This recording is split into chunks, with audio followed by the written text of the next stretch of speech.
Tech Tip Thursday.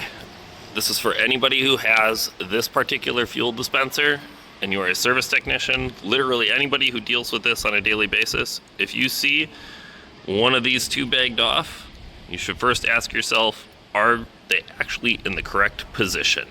So if we follow our hose, so this is in our 88 position, and we follow that hose up, it's in our 87 spot.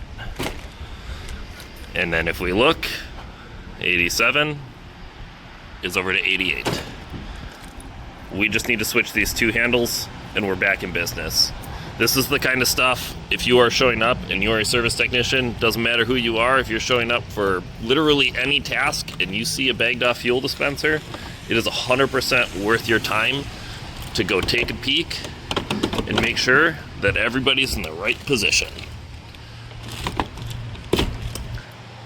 And just like that, we can put this back into service, and we have another dispenser, which is totally available for everybody. And look, somebody probably even tried to reboot it instead of actually just looking at the hoses. So it's easy thing to mess up. So kind of watch, pay attention. Thanks for watching. See you next time.